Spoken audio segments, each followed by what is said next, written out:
En la investigación que les comenté, que acabo de iniciar,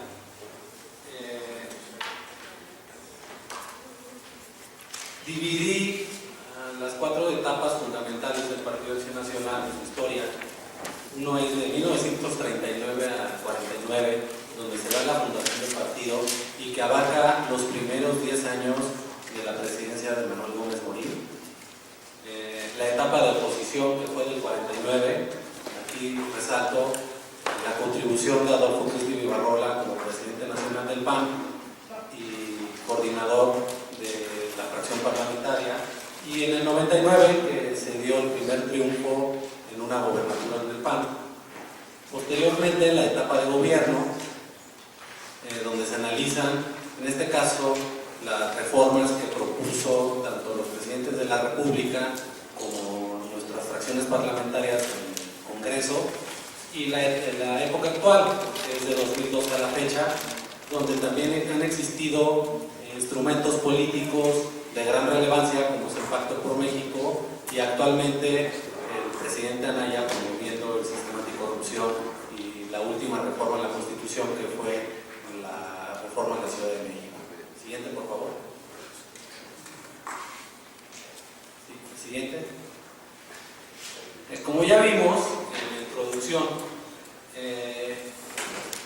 la Constitución de 1917 señaló diversos principios que son estos, que los reconocieron los constituyentes, que tenían un gran sentido social y reconocieron los derechos individuales, entre ellos la propiedad y las democracias individuales, y los derechos sociales, la educación, el reconocimiento a los pueblos indígenas, la vivienda, el salud, el medio ambiente, la justicia a campesinos, trabajo digno y desarrollo rural. Siguiente, por favor.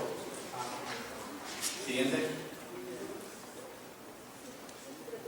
También reconoció algunos otros principios, como fue la soberanía popular, porque pues, la Constitución de Cádiz era una monarquía y sufrió desde el decreto de la Constitución de Apatzingán, pues ya se están dando todos estos principios, donde nace una división de poderes, y también pues, estos principios de soberanía popular enmarcan la independencia, la división de poderes, la economía mixta y la separación de la Iglesia y del Estado.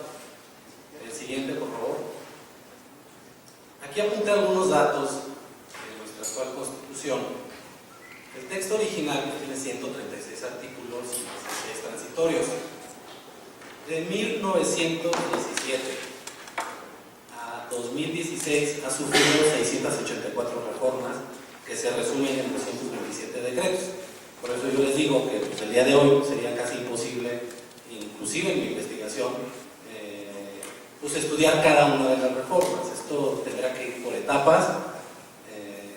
Ya hay muchos estudiosos de la Constitución, como José Luis Soberanes, el mismo Fix Zamudio, Felipe Tena Ramírez, que ya han analizado gran parte de todas estas reformas, pero es importante porque el análisis de las reformas es una gran área de oportunidad para los investigadores, porque van encontrando hallazgos y van corrigiendo errores. Esto es común en la investigación, tanto en la Constitución como en la historia de México. Posteriormente la Constitución tuvo la adición a 3 artículos para hacer un total de 19 artículos transitorios, de los cuales ha sufrido 9 reformas. Aquí señalo una serie de artículos, son 20 y tantos artículos que no han recibido ninguna reforma, y también, por lo contrario, señalo el artículo 73, que es el más reformado en toda la historia de la Constitución de 1917, que ha sufrido 76 modificaciones. Siguiente, por favor. Como dato nada más, la primera reforma a la Constitución de 1917 fue en 1921, en el periodo del presidente Álvaro Obregón, y fue la reforma al artículo 14 transitorio y el 73 de la Constitución. Entonces es un dato importante, de investigación, pues, es importante conocer cuál fue nuestra primera modificación, aunque si ustedes consultan la página del Diario Oficial de la Federación o de la Cámara de Diputados en leyes federales, pues van a encontrar enmiendas y todo, pero en realidad lo que cuentas en las modificaciones son lo que está contemplado en las reformas constitucionales. Siguiente, por favor. Aquí es una parte importante del curso. ¿Por qué? Porque yo sostengo que el Partido Acción Nacional, a través de sus documentos básicos, que son los principios de doctrina, los estatutos y los planes de acción política, ha contribuido a las reformas constitucionales. Pero quiero explicarles un poco. Estos documentos con los que contamos en el PAN pues son sometidos a la votación de asambleas y convenciones nacionales, donde no solamente los hace una sola persona, sino se someten a todo un procedimiento, se forman dentro del Consejo Nacional comisiones de redacción para analizar y discutir todos estos documentos. En la fundación del PAN, lo primero que existió fueron los principios de doctrina. ¿Qué son los principios de doctrina del PAN? Es el pensamiento filosófico y teórico del Partido Acción Nacional. Y durante la historia del partido han sufrido estos principios de doctrina varias proyecciones o reformas, y pues está la que fue en la Asamblea Constitutiva en 1939, en 1965 en la Convención Nacional también sufrió una reforma, y otra reforma en 2002. Aquí es muy importante tomar en cuenta que estos principios se van adecuando a las circunstancias del país, políticas, económicas y sociales, y se van actualizando. Hay un libro que publicó la Fundación Rafael Preciado, donde se forma una comisión de proyección de principios de doctrina, que fue la última. Para que ustedes tomen dato, esta comisión de redacción empezó sus trabajos en 1998 y hasta 2002 fue que se publicó la última reforma de la proyección de principios de doctrina, que incluía pues ya temas más de actualidad, desarrollo humano sustentable, medio ambiente, ciencia y tecnología y globalización. Aquí tuvo una parte importante pues todos los postulados de Carlos Castillo Peraza, que fue integrante de esta comisión y que pues dejó un gran legado en esta última proyección que tuvimos en el partido. Y posteriormente vienen los estatutos. Los estatutos pues son la normatividad interna del partido.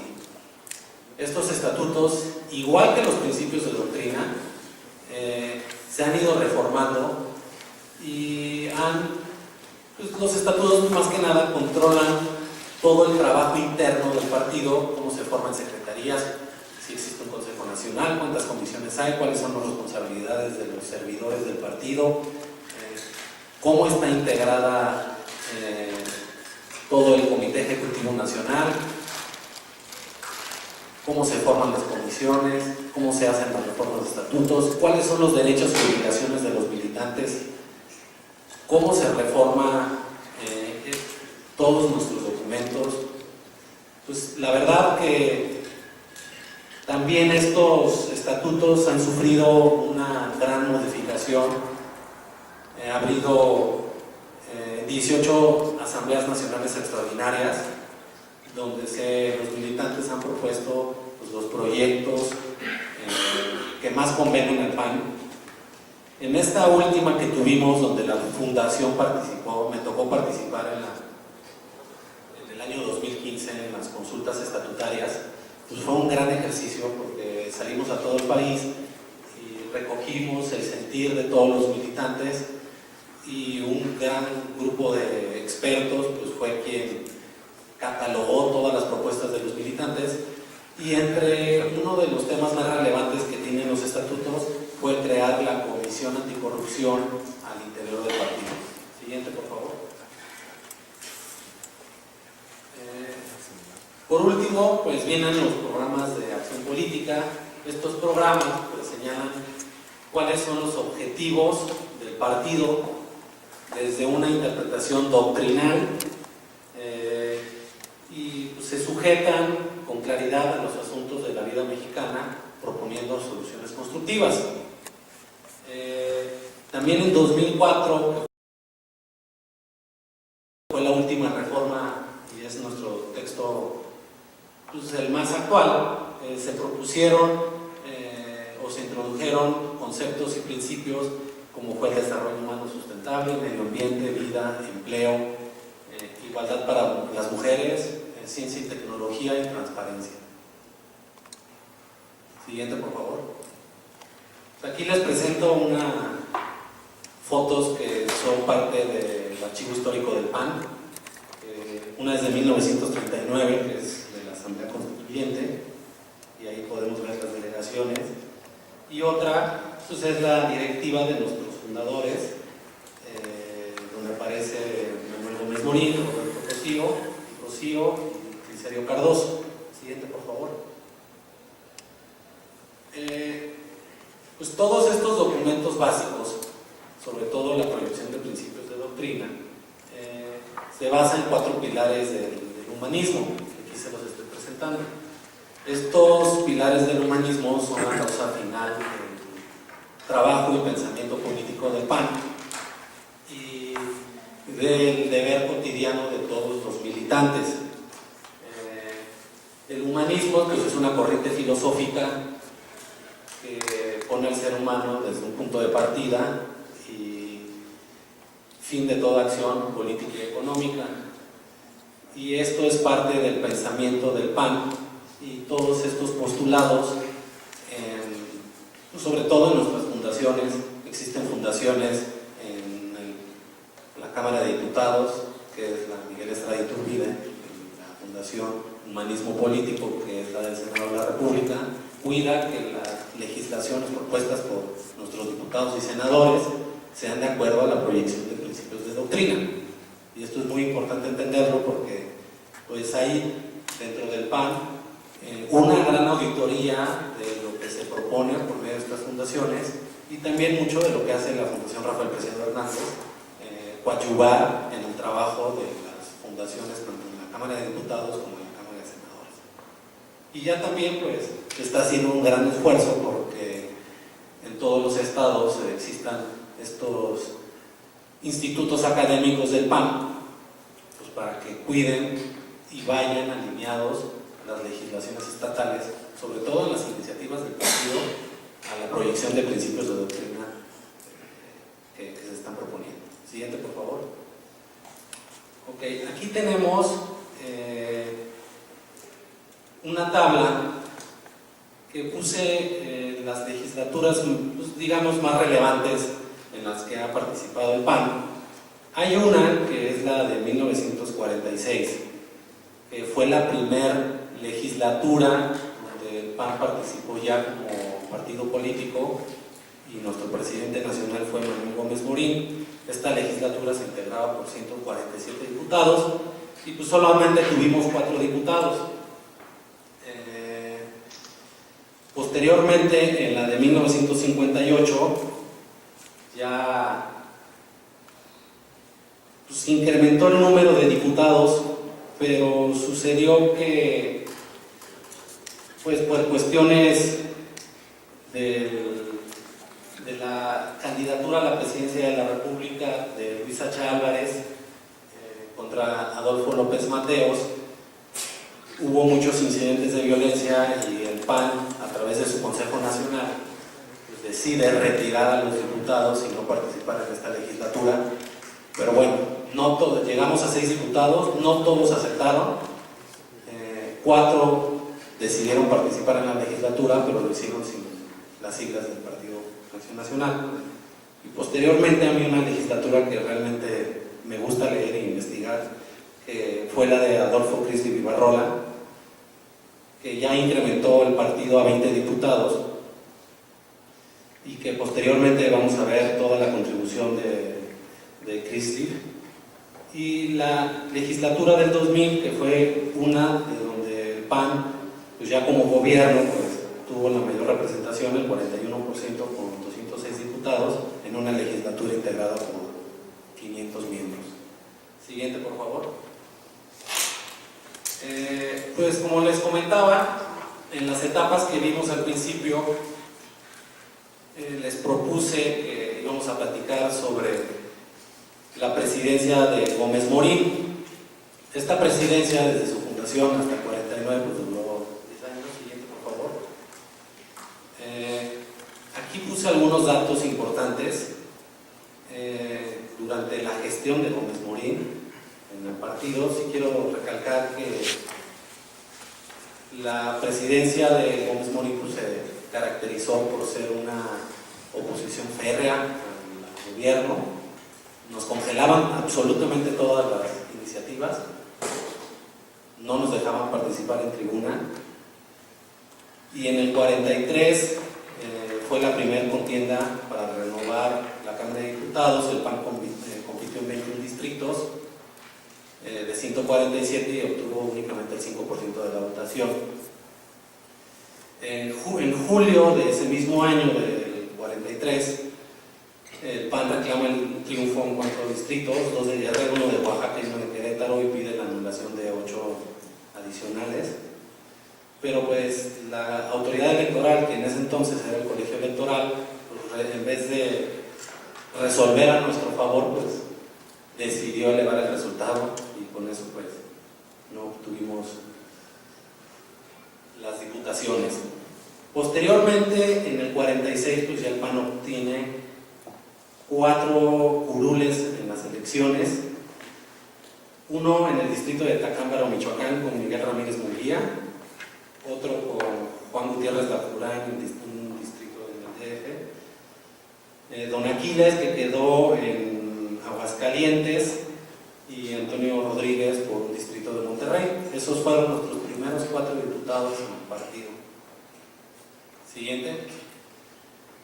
Hay un contexto muy importante en las elecciones en la legislatura del 46, que fue que pues, los candidatos, con todas las limitaciones y tener en contra el sistema político del gobierno, pues hacen todo lo posible por conseguir el voto de los ciudadanos.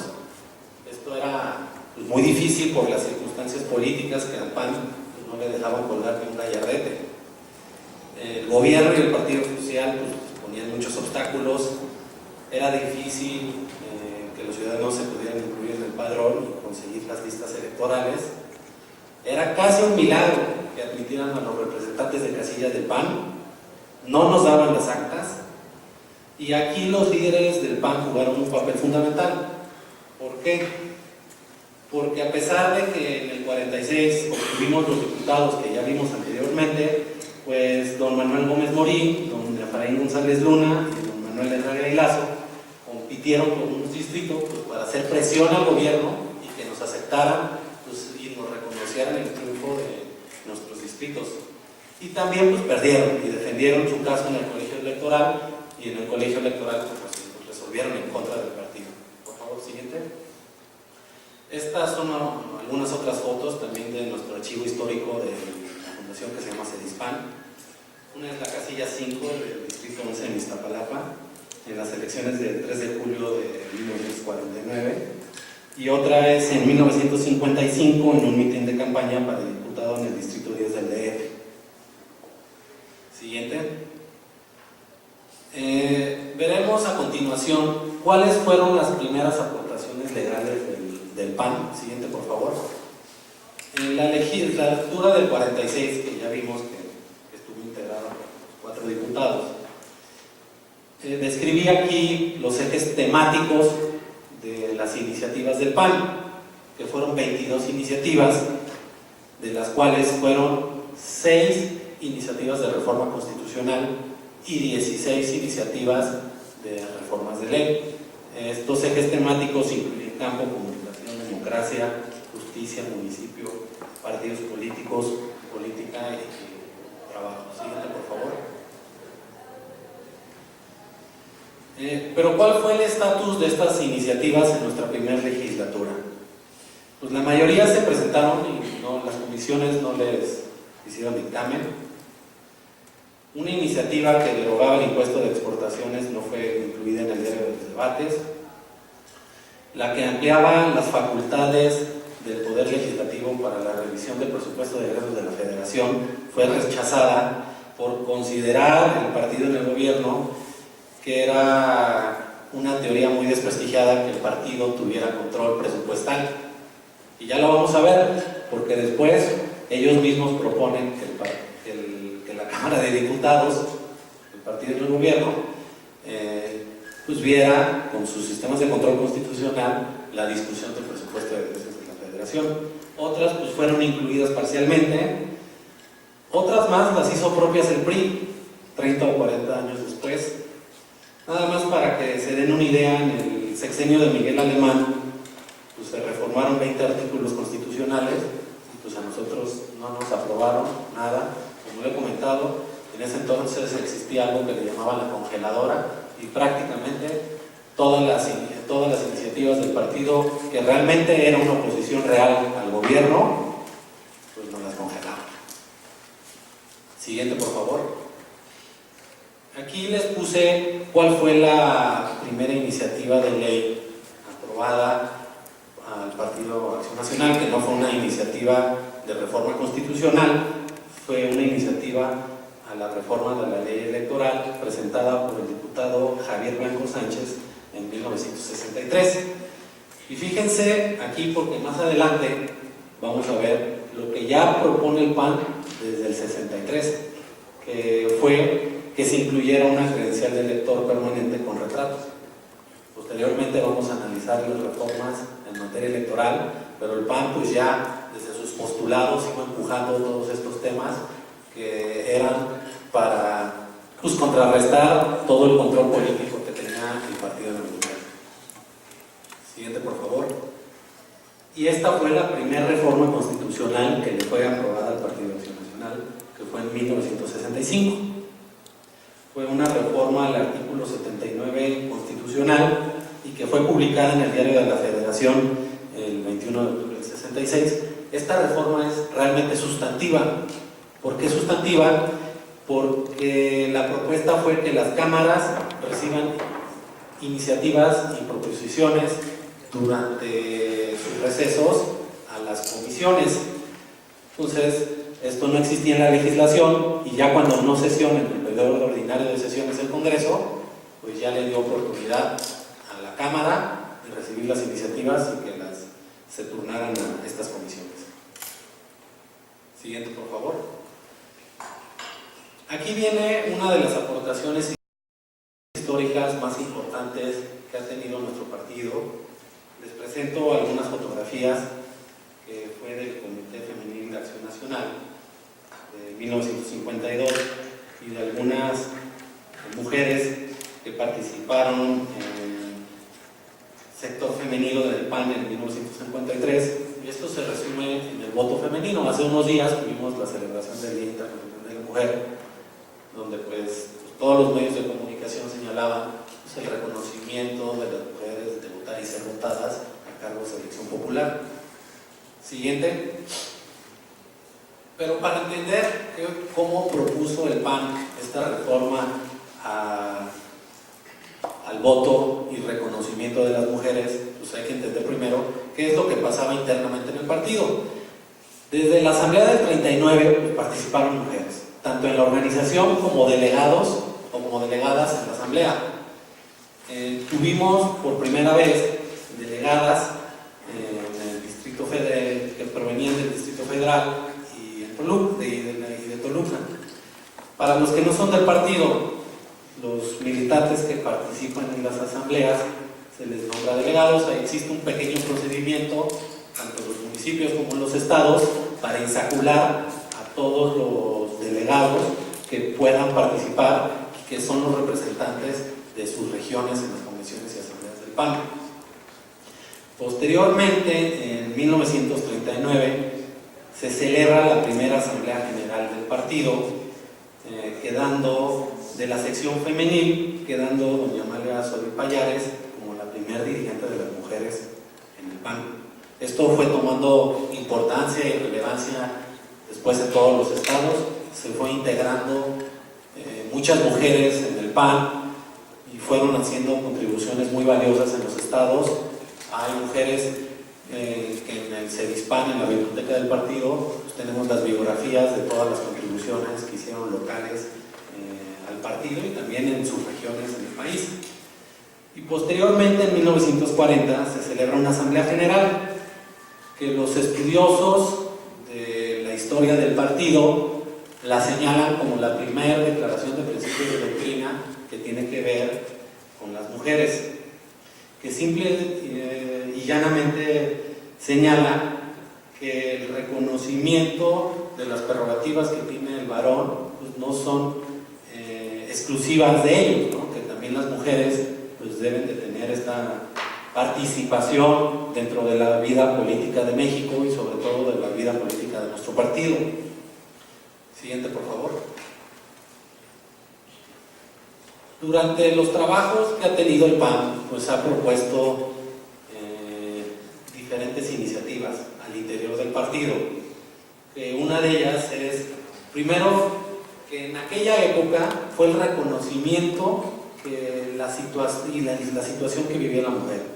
La reconocían como una situación de inferioridad respecto al hombre, y lo que propone el PAN posteriormente en la Constitución mexicana fue ponerlas en un mismo plano de igualdad, en un mismo plano de derechos, darle prerrogativas a la mujer, y señalaba que pues, proponía dar igualdad a la mujer y el hombre en cuanto a las personas, que tengan igualdad de derechos políticos y pues también que tengan oportunidades idénticas en cuanto a su preparación profesional como cultural para el desarrollo de las mujeres dentro de la sociedad.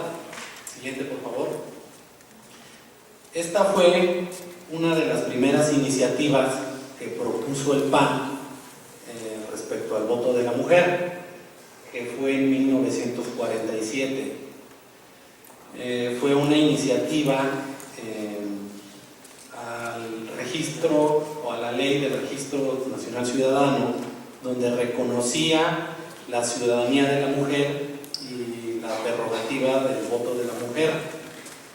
En el análisis que hice, pues esto después también lo propuso el PRI, ¿no? Y ellos lo llamaron lo que le dicen la conquista revolucionaria. ¿Por qué? Nosotros los proponemos, pero no nos lo metieron la iniciativa de la congeladora. Y este fue el argumento que utilizó el partido en el gobierno para no aprobar la iniciativa de la reforma política, que fue que encontró el rechazo oficial en nombre de la posible manipulación del voto femenino por los curas en el confesionario. Y eso pues está en el diario de los debates.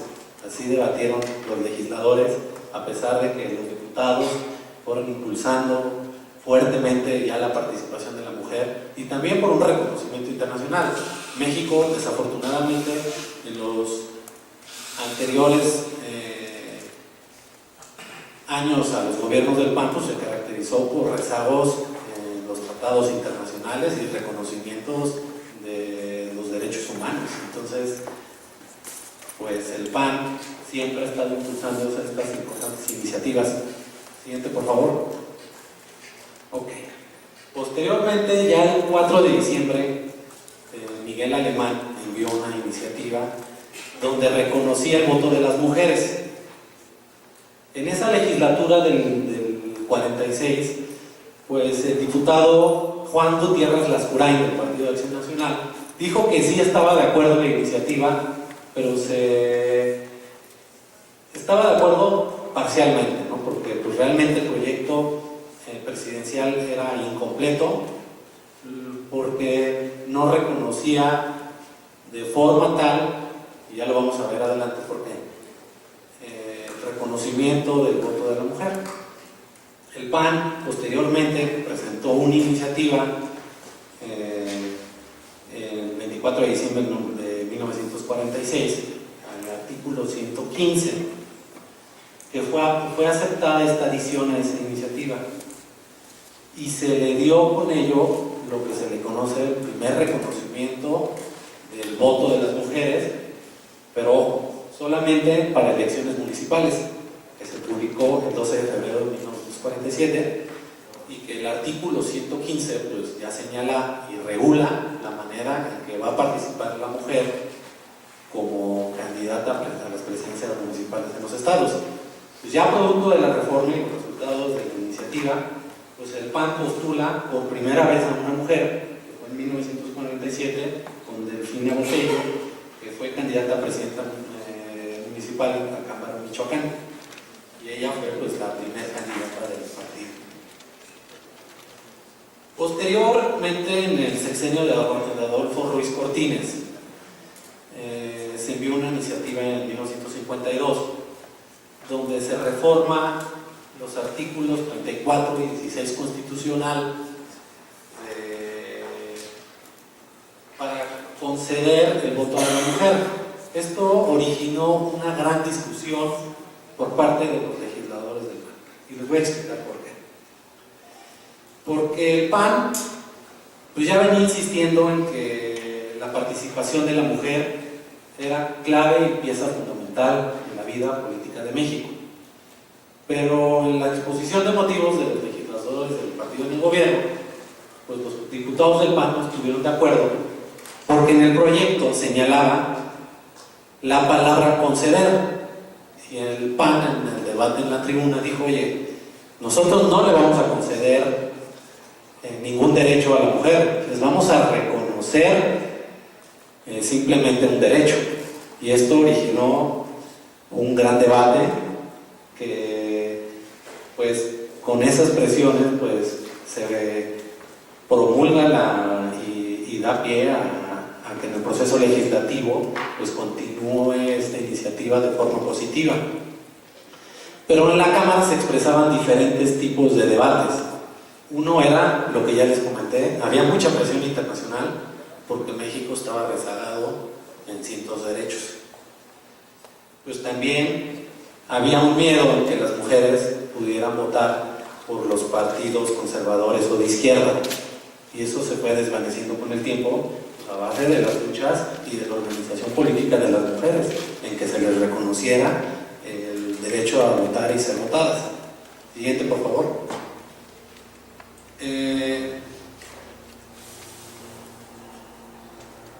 El 1 de diciembre Adolfo Ruiz Cortines envía, como ya les comenté, esta iniciativa, y posteriormente pues se publica en el Diario Oficial de la Federación, donde se les reconoce en el decreto el derecho de votar y ser votadas a las mujeres en los puestos de elección popular. Y como ya vimos anteriormente, en el reconocimiento del artículo 115 constitucional exclusivamente a participar en las elecciones municipales, esta figura se suprime, se quita, y ya las mujeres pueden participar en cualquier puesto y postularse como candidatas. Siguiente, por favor. Esta es la evolución del artículo 34. Este artículo 34 constitucional solamente ha sufrido 3 reformas, como aquí se señala en la tabla, y aquí es muy importante porque este es el texto original de la Constitución, y posteriormente este es el texto de la reforma del 53, donde ya reconocían el voto de la mujer, y había 2 requisitos: uno, tener 18 años de edad siendo casados, y otro, 21 si no lo son. Y este es nuestra última reforma y texto actual, como actualmente está en la Constitución. Ya otros artículos pues también reglamentan pues ya la participación, porque pues se han ido colocando derechos en diferentes apartados de nuestro texto constitucional. Como producto de la reforma, en 1958 pues el PAN ya postula a 8 candidatas a senadoras y a 21 candidatas a diputadas, esto entre propietarias y suplentes. En el 62 postula a la primera candidata a gobernadora por el estado de Aguascalientes, que es María del Rosario Alcalá. Posteriormente, en el 64 postula a la que fue nuestra primer diputada federal, mujer, que es la diputada Florentina Villalobos Chaparro, del distrito 2 de Chihuahua. Y en 1994 postula a quien fue nuestra primer senadora de mayoría por el estado de Tamaulipas, que es María del Carmen Volado Real, en 1994. Ustedes van a ver dentro de la presentación que hablo primordialmente de la Cámara de Diputados, y hay una explicación muy fácil, porque el PAN obtuvo los escaños en el Senado pues ya en la época actual. Eso es algo muy reciente. Entonces todo el trabajo legislativo que ha tenido el partido pues lo ha venido haciendo a través de sus legislaturas. Pues en 2012 tuvimos a la primera candidata a presidenta de la República en el partido, que fue la licenciada Josefina Vázquez Mota, y como nota, en la reforma de estatutos de 2015, el presidente nacional del PAN, Ricardo Anaya, propone que los espacios de las mujeres sean ocupados en igualdad de circunstancias con el hombre, 50% para el hombre, 50% para la mujer, y es algo que ya está establecido en los actuales estatutos y que fue el año pasado que reformamos. Como les comentaba, al inicio, una de las etapas del PAN fue la de oposición. A diferencia que don Manuel Gómez Morín sentó las bases de una oposición férrea al gobierno, pues empezaba una nueva dinámica para que el PAN consiguiera pues logros legislativos y logros políticos, porque en realidad vivía en una situación difícil, competitiva electoralmente.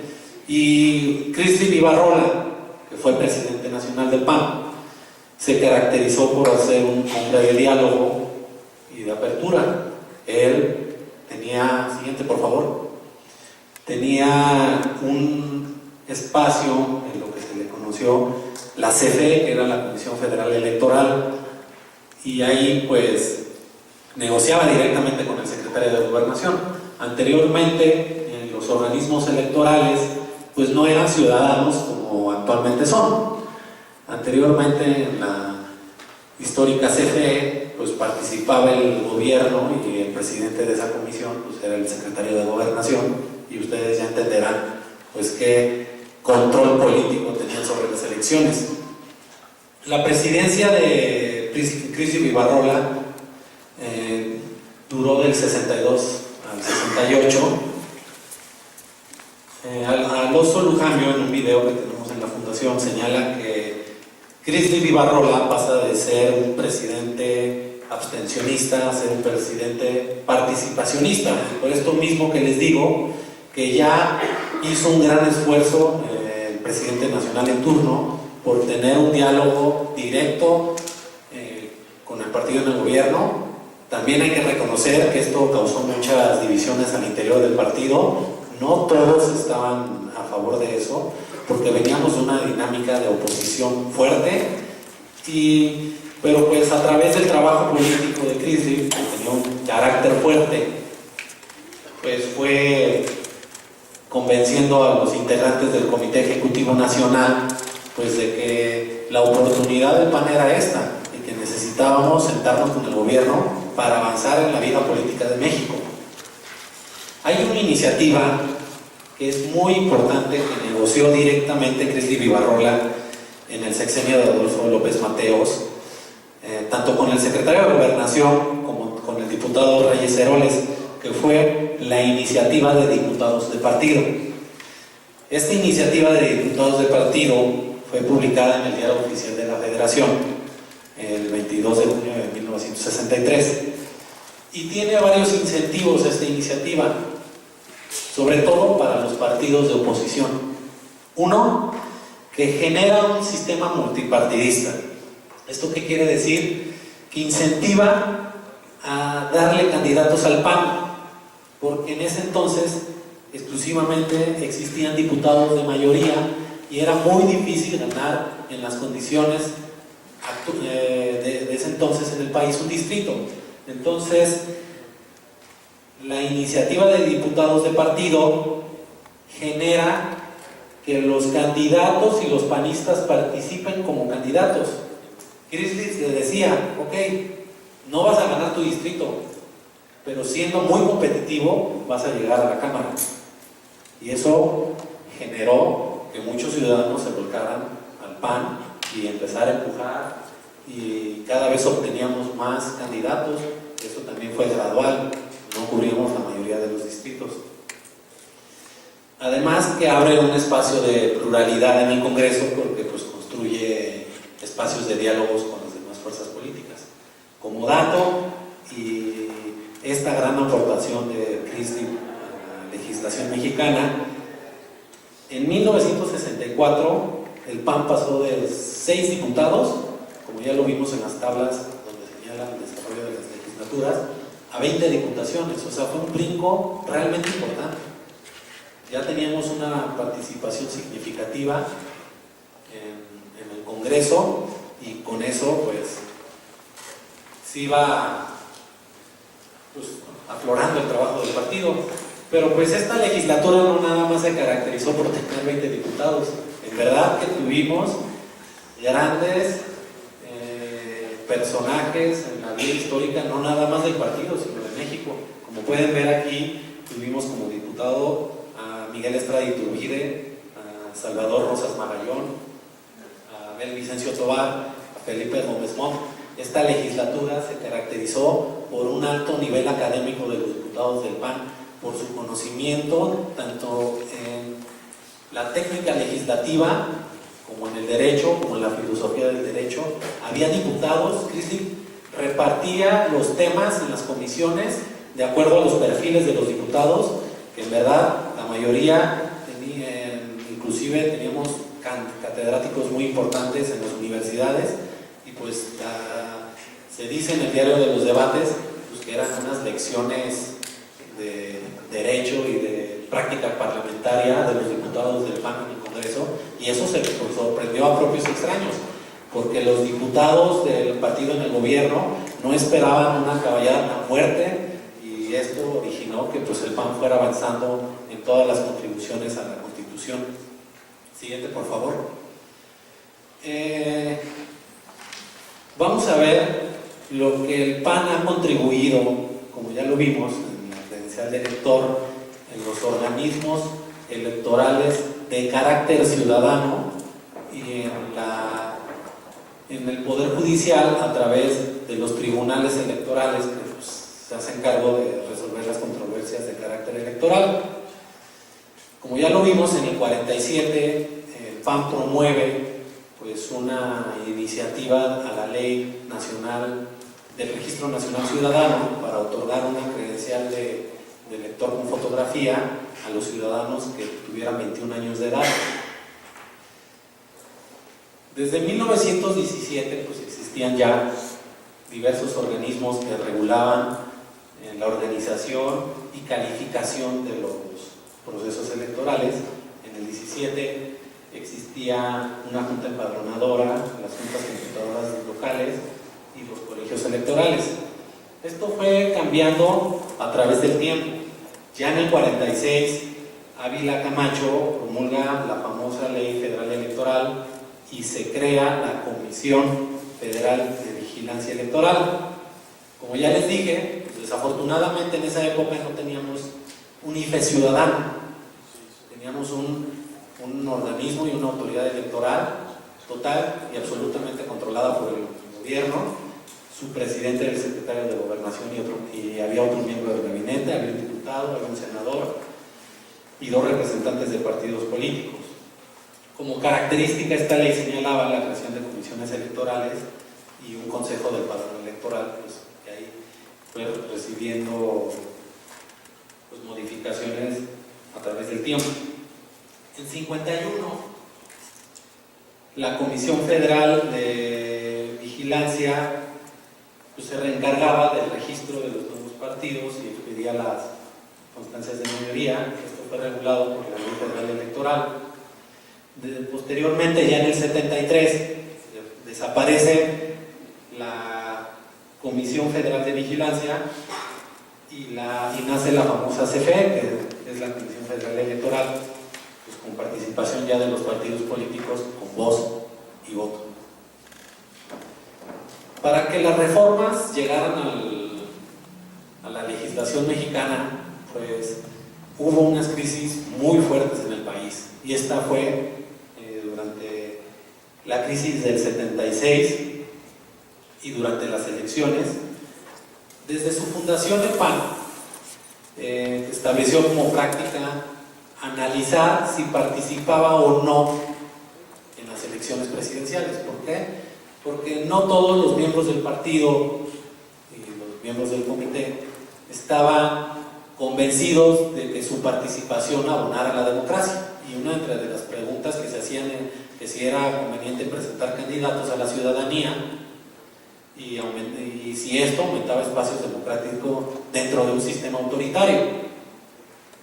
Pero también al interior del partido, en la convención del 76, donde su objetivo primordial era elegir al candidato a la presidencia de la República, que iba a competir contra López Portillo, pues en el PAN de aquella época existían muchas divisiones y había diferentes grupos.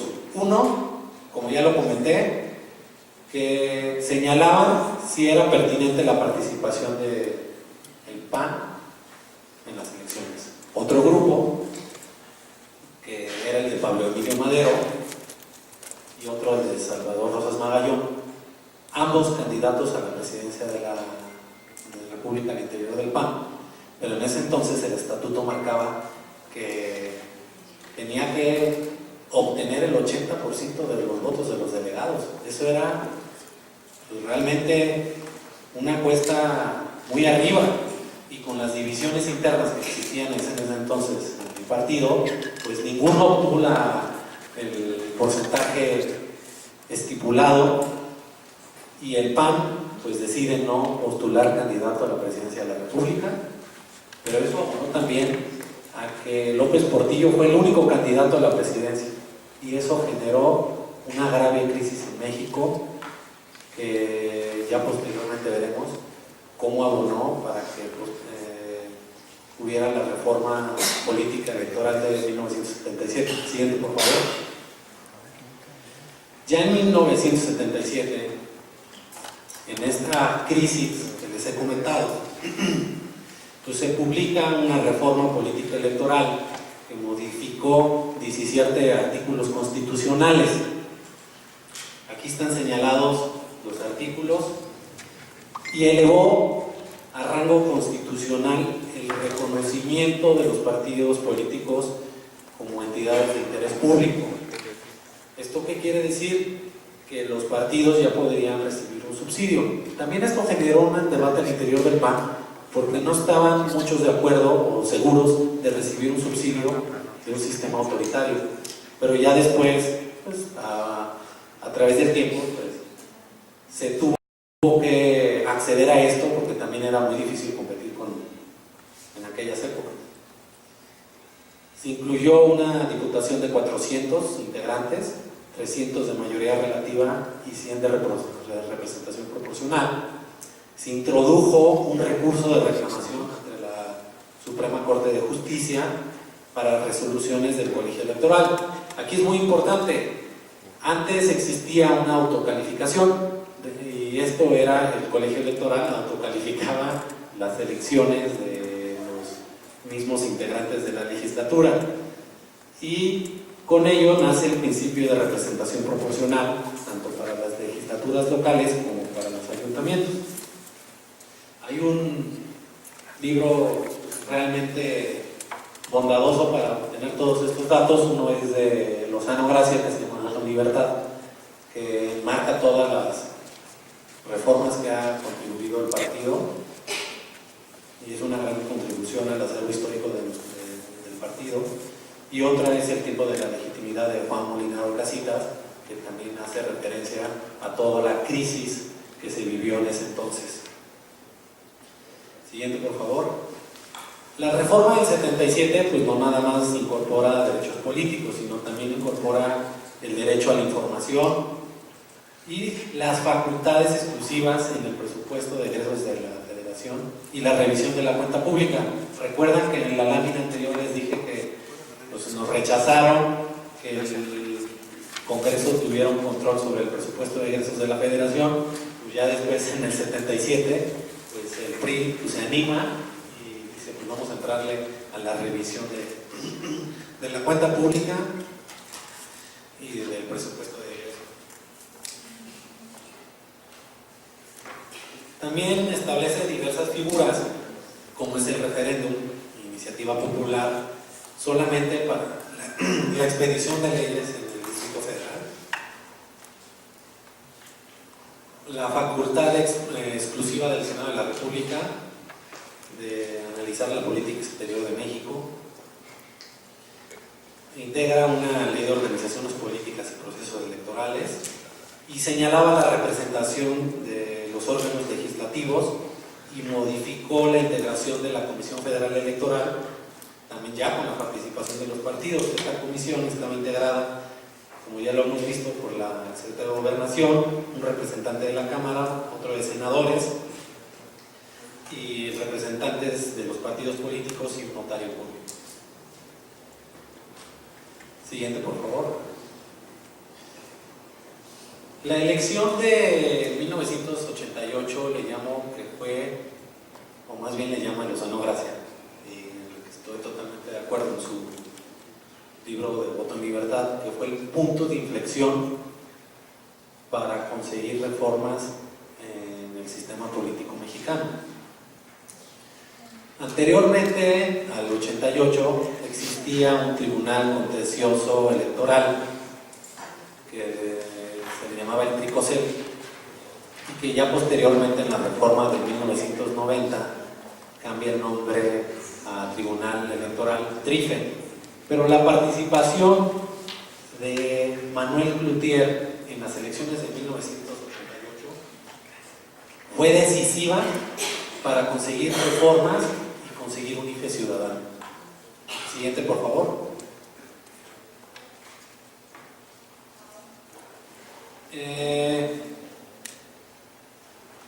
Manuel Cloutier, como todos ustedes saben, participa como candidato presidencial en 1988, compitiendo contra Cuauhtémoc Cárdenas y Carlos Salinas de Gortari, y pues pierde en un verdadero escándalo de fraude electoral y le otorgan la presidencia a Carlos Salinas. Pero anterior a esto, pues también hubo algunos fraudes escandalosos que, aparte de las elecciones presidenciales, como fue en Chihuahua y Durango, y Chihuahua y Durango, si no me recuerdo. Posteriormente, Manuel Cloutier, después de la derrota que sufre en las elecciones, pues lo llaman a comparecer al colegio electoral. Recuerdan que el colegio electoral es la autoridad que califica las elecciones, y este colegio electoral está en la Cámara de Diputados y comparece Manuel Cloutier en septiembre del 88, posterior a la derrota electoral, ante la Comisión de Gobernación y Puntos Constitucionales. Y en esta comparecencia, Manuel Cloutier fundó y motivó cuáles eran los principios y conceptos por el cual debería de anularse la elección. Obviamente el colegio electoral y la comisión pues, no le aceptó estas propuestas, pero ahí en la comparecencia, en un discurso histórico que hace don Manuel Cloutier, pues pide que se hagan audiencias públicas. ¿Para qué? Que si no se iba a reconocer que hubo un fraude electoral en la elección de 1988, pues por lo menos se vea el ánimo del gobierno de hacer audiencias para llegar a una reforma del sistema político. Es importante saber que el PRI pues, no aprobaba ni una sola reforma si no estaba autorizada por el presidente de la República. Y aquí Manuel Cloutier empuja pues, verdaderamente ciertas iniciativas que después se vieron patentadas en el trabajo legislativo del PAN de la Cámara. Una de ellas pues, era la reforma al artículo 60 constitucional, donde solicita que ya los procesos electorales, la organización, pues sean a través de los ciudadanos, que exista un organismo ciudadano y ya no de gobierno para la preparación de toda esta organización. Y además pues solicita elevar a la categoría de garantías individuales los derechos políticos de los ciudadanos. Asimismo, pues solicita la creación de un tribunal electoral autónomo. Veíamos que existía el Tribunal Contencioso Electoral, que se le conocía como Tricocel, pero tenía las facultades más parecidas a un tribunal contencioso administrativo y no era tan autónomo porque pues lo proponía un jefe del Ejecutivo, el presidente de este tribunal, y pues tampoco las resoluciones eran tan válidas para el sentir de los partidos de oposición. Pedía la prohibición a la afiliación compulsiva y corporativa de los partidos políticos, la integración de los organismos electorales a los ciudadanos, la reestructuración íntegra y profunda del Registro Nacional de Electores, incluyendo una expedición de una credencial de elector permanente con fotografía, y que se señalen los tipos penales de los delitos electorales, porque pues sí estaban, pero pues no eran sancionados. Siguiente. El PAN, posterior a esta comparecencia de Cloutier en la Cámara de Diputados, donde hizo saber todo el sentir del fraude electoral, se propuso un grupo de trabajo dentro del partido que trabajó en dos vertientes. Uno fue la reforma constitucional y otro la construcción del COFIPE, del Código Federal de Instituciones y Procedimientos Electorales. En noviembre de 88, pues ya solicitó formalmente el partido que se convocara audiencias públicas. Esto se le conoce como el cambio democrático de estructuras políticos electorales, donde hacen hincapié a la participación de la ciudadanía y de los organismos para que emitan sus propuestas y sean reconocidas en lo que posteriormente va a impulsar el partido. Este grupo de diputados anunció 18 propuestas de gran relevancia que se les llama iniciativas de instituciones y pautas públicas, que se resumieron en 11 propuestas de reforma y que se presentaron en diciembre de 1988. Siguiente, por favor. Y estas fueron los ejes temáticos de las propuestas que se les llamó instituciones para pautas públicas de los diputados del PAN. Aquí había diputados que fueron a negociar directamente con el presidente de la República y a la Secretaría de Gobernación. Pues se encontraba Carlos Castillo Peraza, Lozano Gracia, también se encontraba, no recuerdo bien si Diego Fernández de Ceballos era legislador en ese entonces, pero los textos históricos del partido nos señalan mucha participación del licenciado Ceballos. También, pues, más bien cabe señalar la participación de don Luis H. Álvarez, que era jefe nacional del partido, y que fueron empujando, y hubo un gran número de reuniones con el gobierno para que pudieran aceptar todas estas propuestas, entre que las destacan los derechos políticos y garantías individuales, una procedencia del amparo político, un control constitucional en materia electoral en la Suprema Corte, la creación de un tribunal, la reconstrucción del Consejo Federal del Sufragio, pues la reingeniería del Registro Nacional Ciudadano y la credencial ciudadana, la responsabilidad de los medios de comunicación, porque pues, los medios de comunicación tenían un favoritismo muy especial hacia el PRI y les hacían prácticamente sus campañas, y el PAN se quedaba rezagado en la difusión de sus propuestas a través de las campañas políticas. Como ya lo vimos, con lo que propuso también Cloutier, la prohibición de la afiliación corporativa a partidos políticos, el reconocimiento de sanciones administrativas y penales, la integración de un sistema mixto en el Senado, la iniciativa popular, el referéndum y la revocación del mandato. Y también replantear la representación proporcional en la Cámara de Diputados.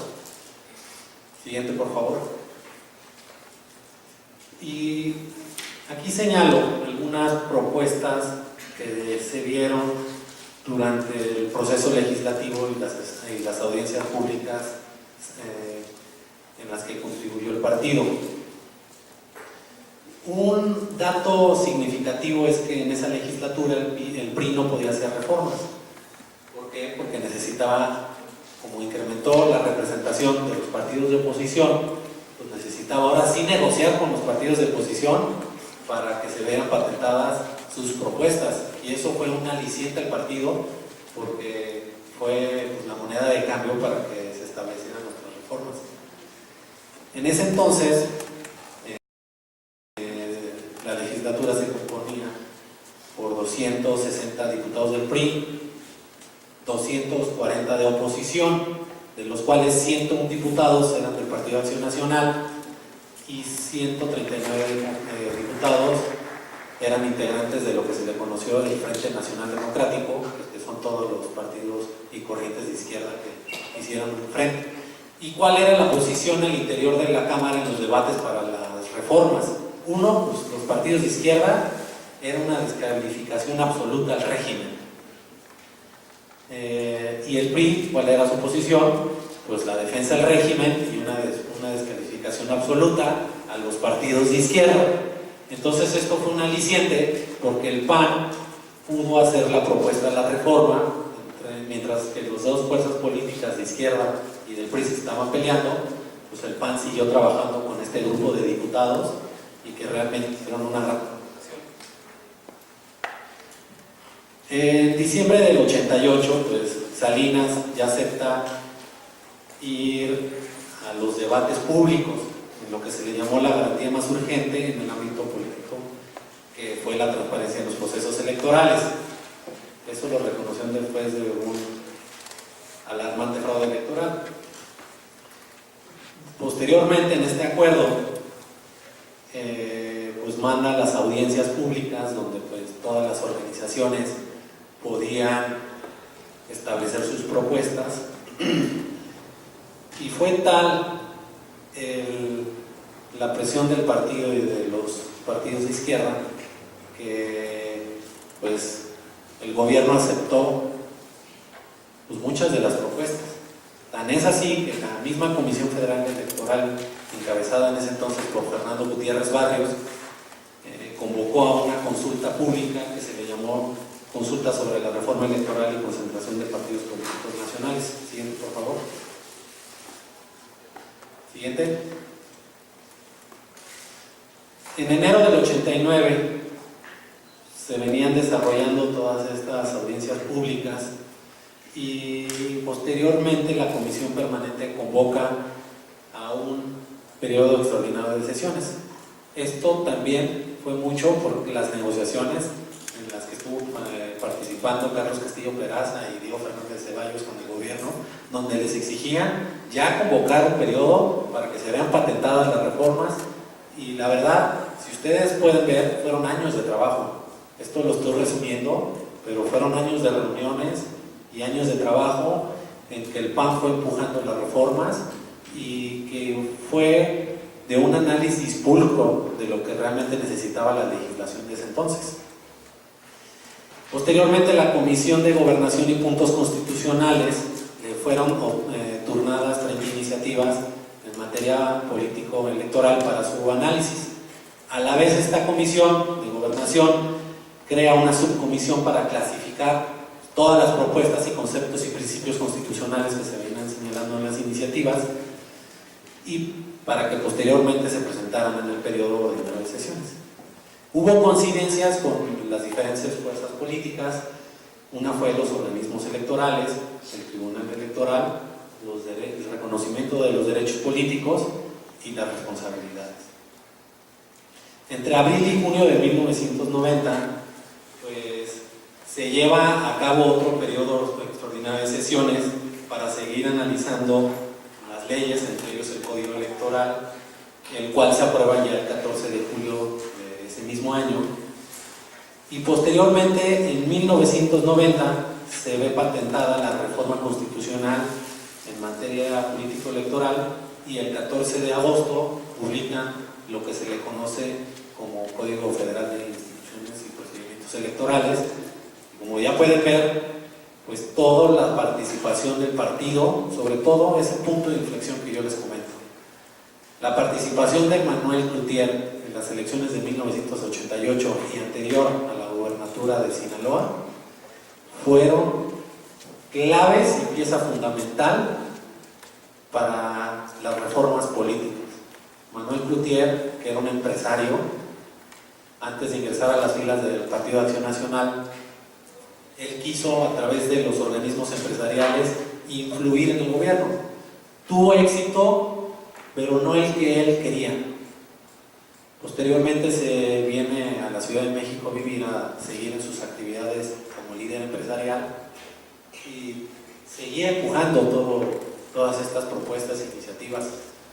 Se dice en los libros de historias del PAN que antes de ingresar al partido, Manuel Cloutier pidió todos los documentos básicos de todos los partidos políticos, y cuando los leyó, informó al partido que estaba convencido de la doctrina humanista del PAN y que le iba a entrar al PAN, y como prueba fue que se postuló como candidato a la gobernatura de Chihuahua, que ahí compitió con Sinaloa, que ahí compitió con Francisco Labastida, que también fue un fraude electoral terrible, pero no lo detuvo y fue a la presidencia de la República como candidato.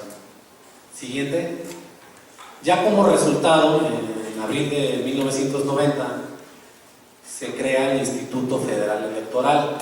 Este es un organismo ya público, con personalidad jurídica propia y patrimonio propio. También se crea el Registro Nacional de Ciudadanos, se expide la credencial de elector para votar con fotografía, se crea ya un organismo autónomo, que fue el Tribunal Electoral, que se dividió en pleno en salas, y esto resuelve, sus sentencias las resolvían en una sola instancia, y contra sus resoluciones no procedía ningún tipo de recurso, eran pues definitivas. También ya existió un sistema de medios de impugnación determinado por la ley electoral y el código mencionado que ya hemos estado viendo. Siguiente, por favor. Pero aquí quiero que vean que todavía no había pues la autonomía que el PAN buscaba. Todavía seguía participando el dichoso secretario de Gobernación como presidente del Consejo General del IFE, que esto fue en el IFE de 1990. También participaban 6 consejeros magistrados propuestos por el presidente de la República y aprobados por las 2/3 partes de la Cámara. Nombraban un director y un secretario general del instituto. Había la participación de 4 legisladores, 2 de la Cámara, 2 del Senado, y se integraban o se escogían por los grupos mayoritarios en el Congreso. Y así también los representantes de los partidos políticos, pero esto se establecía de acuerdo al resultado de la última elección.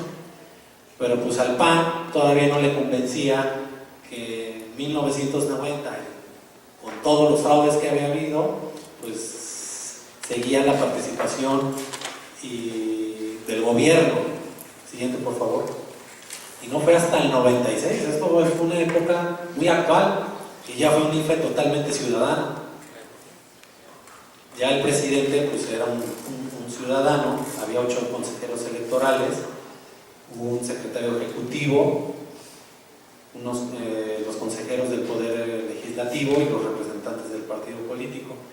Pues ya después del 96 pues ya era diferente las circunstancias políticas, porque hasta este año el sistema político mexicano se pudo desprender del control del gobierno a través de su secretario de Gobernación. Siguiente, por favor. Pasamos a una etapa más actual, que es la del gobierno. Aquí me di a la tarea analizar únicamente el periodo de Felipe Calderón Hinojosa, aunque los 2 periodos de los presidentes presidente de la República, pues son realmente importantes, pero por el número de reformas que existen, vamos a tocar este tema. En el periodo de Felipe Calderón Hinojosa hubo 110 reformas a la Constitución, de 2007 a 2012. Siguiente, por favor. Aquí vemos los ejes temáticos de las reformas que propuso o se propusieron durante el sexenio de Felipe Calderón Hinojosa. Los que están de color negro son iniciativas presidenciales, los que están de color gris son iniciativas de los legisladores. Lo voy a explicar brevemente porque me voy a dar la tarea nada más de explicar de una de las reformas más importantes que ha tenido el PAN, que es la reforma de derechos humanos. En realidad los ejes temáticos y la propuesta de todo el sexenio de Felipe es muy grande, y aquí lo que traté fue de resumirlo en temas para que fuera más fácil. La atracción federal de delitos contra la libertad de expresión, pues esta fue una reforma del artículo 73. Esta adicionó que los delitos contra las personas o las instalaciones que afecten el derecho o el menoscabo de la información o de imprenta. ¿Esto qué quiere decir? Que son delitos contra periodistas. El siguiente rubro es en seguridad y justicia penal. Aquí tenemos varios becarios de la Fundación que fueron al INACIPE, al diplomado de la reforma de derechos humanos y reforma penal, que fue muy importante. Ellos recibieron ya una contribución académica de todas estas reformas que hizo el PAN en el periodo de Felipe Calderón y que fue de reconocimiento internacional. Este rubro de seguridad y justicia penal reforma los artículos 16, 17, 18, 20, 73, entre otros, y su objeto es la reestructuración del sistema de seguridad y de justicia penal mediante procedimientos más ágiles y facilitar la restitución de los derechos de las víctimas, así como adecuar el modelo de justicia en base a los instrumentos internacionales de los cuales México es parte. Asimismo, modifica la duración del arraigo, pasa de 30 a 40 días y sustituye algunos otros conceptos, como por ejemplo, antes en la legislación se usaba el término reo y pasa a usar el término sentenciado. Asimismo, pues hubo un rubro de delincuencia organizada y secuestro, reforma al artículo 73 constitucional y faculta al Congreso de la Unión a expedir una ley general de secuestro y define las bases mínimas de esta ley. Siguiente, por favor. Anterior, por favor. También hubo una reforma en la ley de amparo. Esta reforma se establece en los artículos 94, 103 y 107 constitucional, y esta contempló toda una reforma, todo el juicio de amparo y una reestructura al Poder Judicial de la Federación. Siguiente, por favor. Hay otro rubro que es el de derecho y seguridad, de economía y competitividad, generador de empleos, que establece el gasto público y la reforma al artículo 73, 79, 110, 122 y 134, que esto nada más garantiza el eficiente gasto público del gobierno mediante mecanismos de calidad. Hay uno de topes salariales, que son reformas a los artículos 73, 115, 122, 123 constitucional, y esto quiere decir que pues fortalece el beneficio del desempeño y a los incrementos de las cuentas individuales de los trabajadores en caso de desempleo puedan acudir a un seguro. También hay algo que se le llama acciones colectivas. Hay que definir aquí, hay dos términos en la Constitución y en la legislación mexicana. Una son las acciones colectivas en materia de contribuyentes.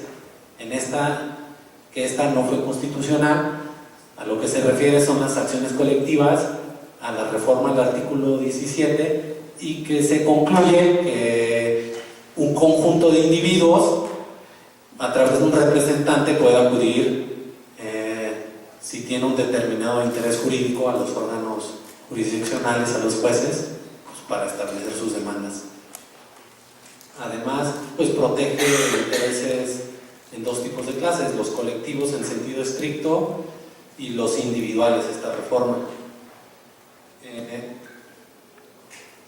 Aquí vemos un rubro que fue muy debatido durante el sexenio de Felipe, que fue el rubro de democracia, donde se debatió la mencionada en los medios como la reforma política.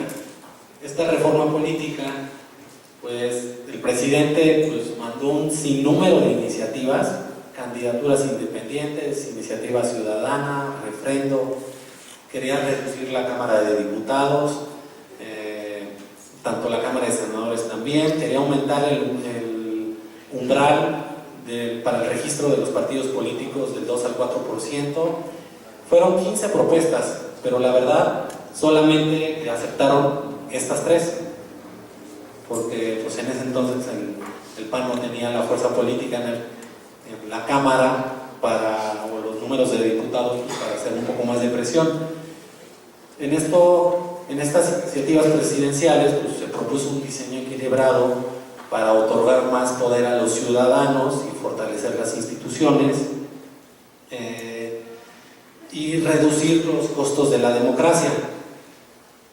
La iniciativa ciudadana pues, le da derecho a los ciudadanos para iniciar leyes y decretos de acuerdo a un porcentaje del listado nominal, que es el 0.13% de la lista nominal, y también en términos señala la ley, y pues así los ciudadanos, no sé si han visto ahorita la ley de 3 de 3, es una ley que se va a presentar mediante este sistema que ya fue propuesta de un gobierno panista y que hubo mucha participación de los diputados y senadores en reuniones con el presidente de la República, y se vio patentada esta iniciativa.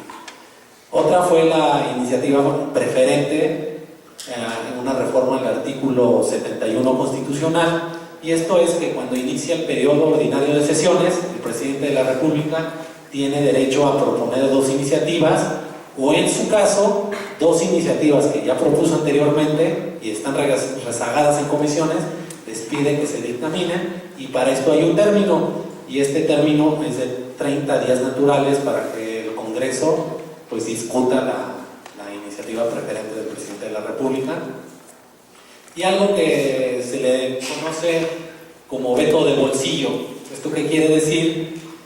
Que elimina la facultad que tenía el Ejecutivo de vetar o promulgar las leyes o decretos, y faculta a la Comisión Permanente para que reciba las observaciones a los proyectos o decretos que envíe el presidente de la República, y amplía este término de 10 a 30 días para realizar observaciones y promulgar las leyes. O sea que ya tienen un poco más controlada la participación del presidente de acuerdo a este veto.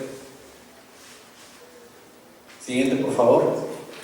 Como ya vimos, en los ejes temáticos, una de las reformas más importantes durante el sexenio de Felipe Calderón fue la reforma de derechos humanos en el rubro de Estado de Derecho y Seguridad, que en realidad, pues como lo he comentado en esta exposición, México durante muchos años estuvo rezagado en el contexto internacional y en el reconocimiento de los derechos humanos.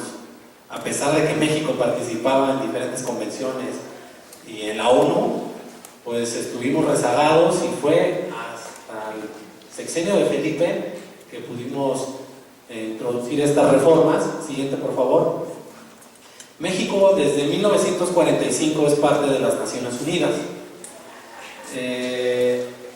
En ese mismo año de 45 pues entró en vigor el Estatuto de la Corte Internacional de Justicia, que es parte integrante de la Carta de las Naciones Unidas, de la cual México forma parte. En 1948 pues, se firma la Declaración Universal de los Derechos Humanos, Humanos, que es un documento del ámbito internacional.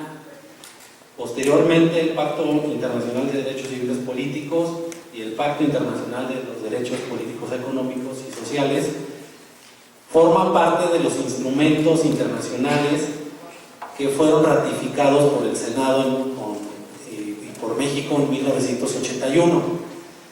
Pues estos tratados internacionales pues, han sido suscritos con anterioridad y pues, se suponía que desde ese entonces tenían que ser parte de la legislación mexicana. Vamos a ver qué problemática existía con esta suscripción de los tratados internacionales y la legislación mexicana. Siguiente. Esta es una foto de cuando se firmó en San Francisco en 1945 la firma de la Carta de las Naciones Unidas. Siguiente, por favor. También México es parte de la Comisión Interamericana de los Derechos Humanos desde 1948 y esta comisión es parte de la Organización de los Estados Americanos y un documento que suscribe México. Esta comisión pues es un organismo de derechos humanos autónomo que integra a todos los estados de Latinoamérica y que en 1969 aprueba la Convención Americana sobre los Derechos Humanos, que fue ratificada por 24 países, incluyendo México. Esta convención, pues, como compromete a los estados ratificantes a respetar las garantías individuales, asimismo, pues, mantiene las facultades para procesar las peticiones individuales relativas a los estados que son parte integrante de esta convención. Si un estado no pide la intervención de la Comisión Interamericana de Derechos Humanos, pues va a venir y dentro de sus facultades va a hacer investigaciones al respecto. Ya en 1979 fue instalada la Corte Interamericana de los Derechos Humanos, que es una institución del Sistema Interamericano de la Protección de los Derechos Humanos, y que pues ya posteriormente la misma Suprema Corte de Justicia de la Nación pues en alguna de sus sentencias reconoce, y la vamos a analizar el día de hoy. Siguiente. En la proyección de doctrina del partido de 2002, pues ya el PAN ya hacía hincapié en que debería de reconocerse en los postulados internacionales pues, a la persona y a los derechos humanos. Y lo pongo aquí porque, como hemos señalado, que a través de nuestros documentos históricos, pues el PAN ha venido trabajando en la legislación.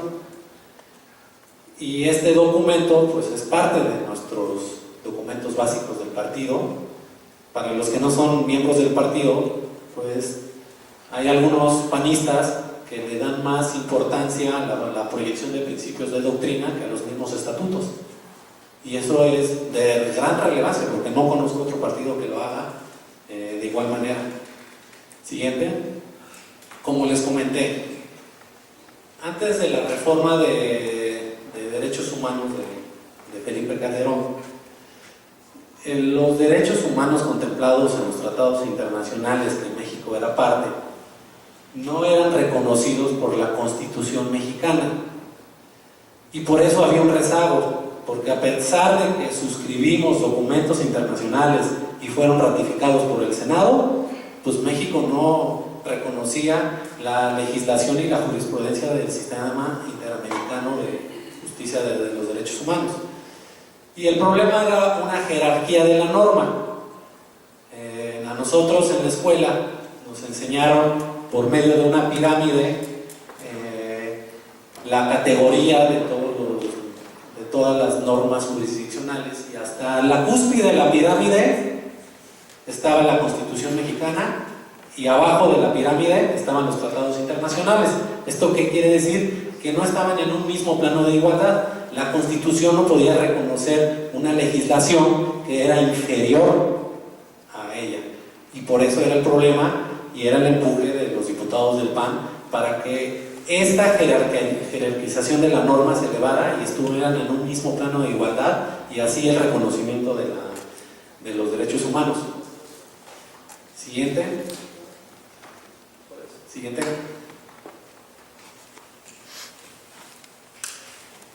Una anterior, por favor.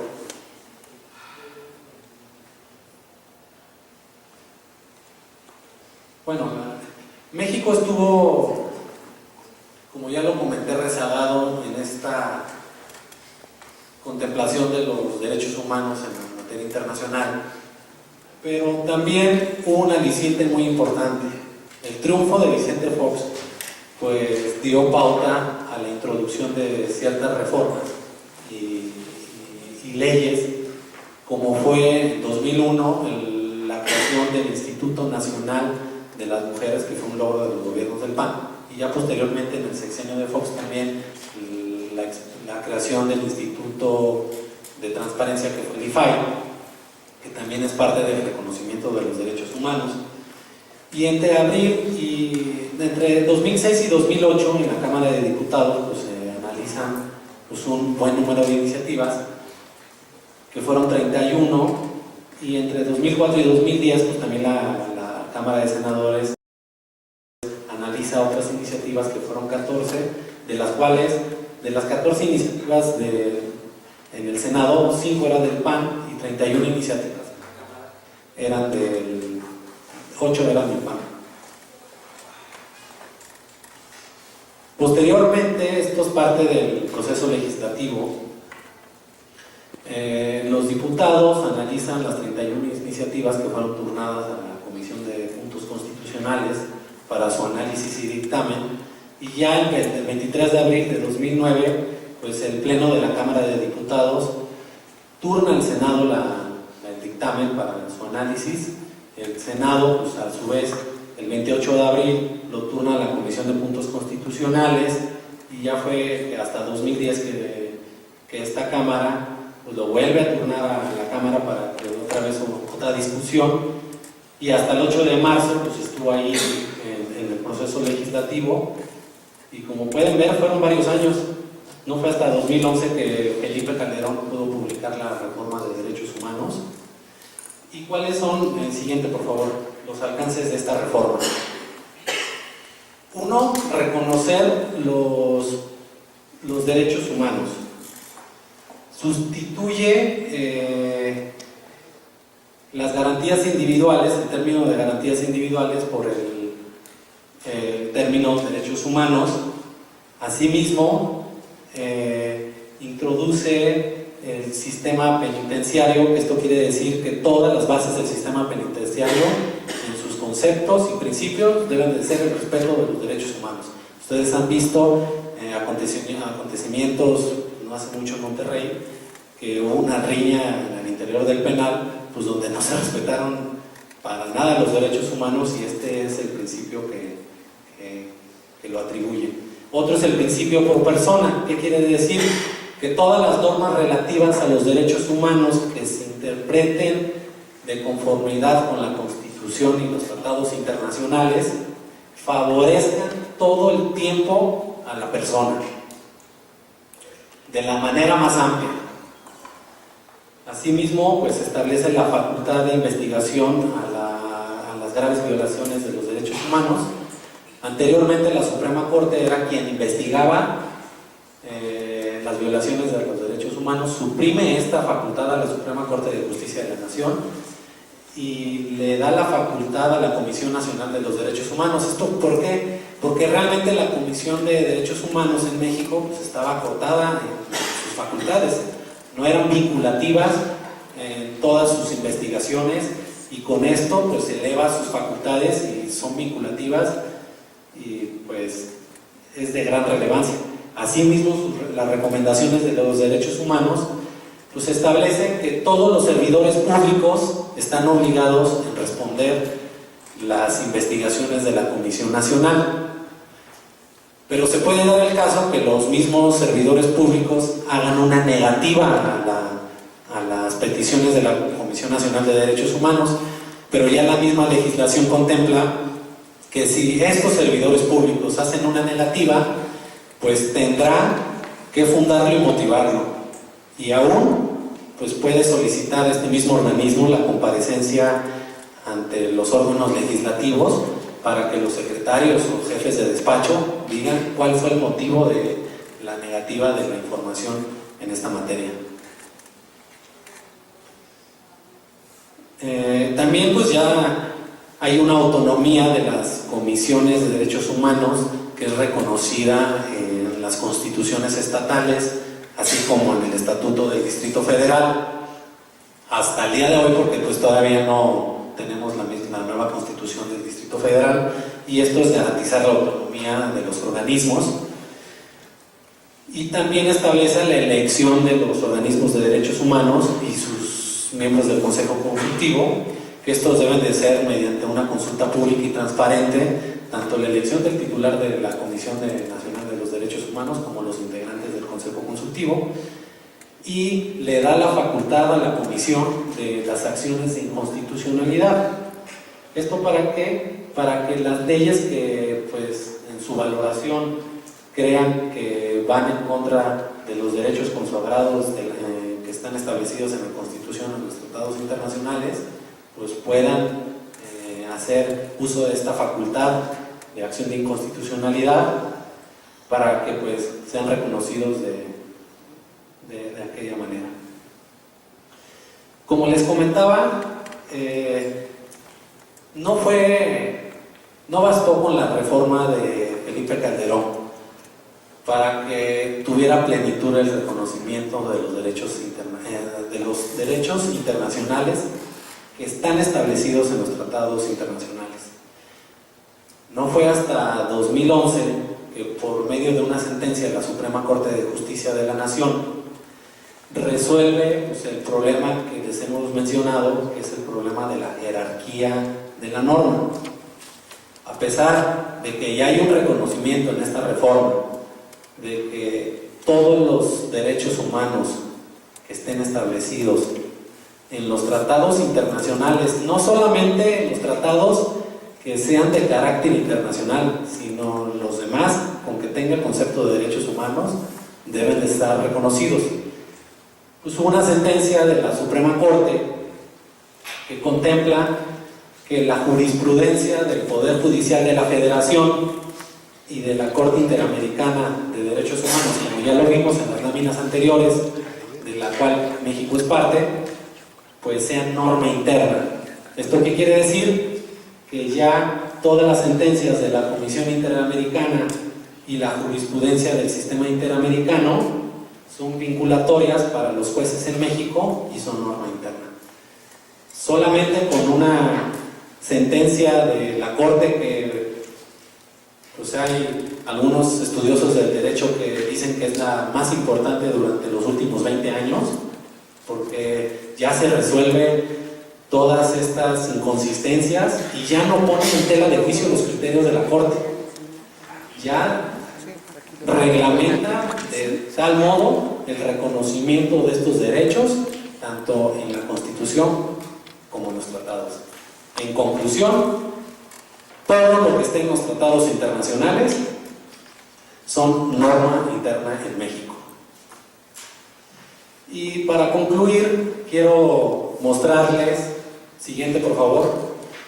Seguramente ustedes han visto que la Comisión Interamericana de los Derechos Humanos emitió un informe sobre la situación de los derechos en México. Esto fue hace unos días y pues entre una de las recomendaciones que le hace a los estados mexicanos fue señalar que en México existen desapariciones forzadas, ejecuciones extrajudiciales, tortura, inseguridad ciudadana, el acceso a la justicia pues es de forma impune, ha habido la pérdida de más de 100,000 personas, miles de desapariciones han provocado el desplazamiento de muchas de las personas dentro del territorio nacional y falta de la rendición de cuentas conforme a los estándares internacionales. Pero hay algo bueno, nos reconoce la reforma de 2011 que acabo de explicar y que dice que pues las reformas en materia constitucional y legislativa que introdujo México a partir de 2011 pues fueron parte fundamental de la legislación en derechos humanos. Siguiente. Quiero decirles que pues, he leído que ante anterior a este informe de la Comisión Interamericana, pues hubo un gran cabildeo del gobierno actual, pues, para que no se publicaran tales términos. Pero en México han pasado acontecimientos muy graves para que un organismo internacional no pueda, pues, señalar todos estos cosas que están pasando en nuestro país. También la Corte dice que constató una profunda brecha entre el andamiaje legislativo y judicial. La realidad que viven millones de mexicanos en el país fue el acceso a la justicia y la prevención del delito. En todo el país se escuchó que las víctimas decían que la Procuración de Justicia era una mera simulación. Esto es muy grave porque, pues, imagínense el sentir de los ciudadanos, ¿no? No pueden acceder a los sistemas de justicia penal porque, pues, muy probablemente pueden ser simulados. Y la comisión, pues, también coincide con diferentes organismos internacionales al señalar que en México la tortura es generalizada y se presenta frecuentemente en el momento de la detención y suele ser arbitraria, y antes de que la persona sea detenida y sea puesta a disposición de un juez, pues pasan todas estas cosas. Siguiente, por favor. Y ya por último, esto no lo voy a explicar. Ustedes tienen en su mesa un libro que es la obra del Pacto por México, que tiene estos ejes temáticos. El Pacto por México, pues, recoge la reforma educativa, telecomunicaciones, competencia económica, la reforma penal, transparencia, reforma política, reforma energética y reforma laboral. Esa obra me tocó hacerla con el maestro Juan Francisco Molina de Arcuasitas cuando era director de la Fundación Rafael Preciado, y que es una gran aportación porque hace un análisis de toda la aportación en la época actual, en reformas constitucionales a través del Partido Acción Nacional, y también tiene una participación el director de la Fundación, Miguel Estrada Iturbide, Aminadab, que en realidad es una persona que tiene todos los datos históricos, es una base de datos históricos del PAN, y puso todas las iniciativas del Pacto por México que en ese entonces promovió el partido. Y con esto concluimos. No sé si quieran participar. Yo hice algunas conclusiones de este curso que me gustaría también escuchar algunas conclusiones por parte de ustedes. Que el PAN, como oposición y como partido en el gobierno, ha promovido las transformaciones más importantes para México, o de las más importantes. El trabajo legislativo del PAN, pues, siempre va a ser acorde a los principios de doctrina y documentos básicos.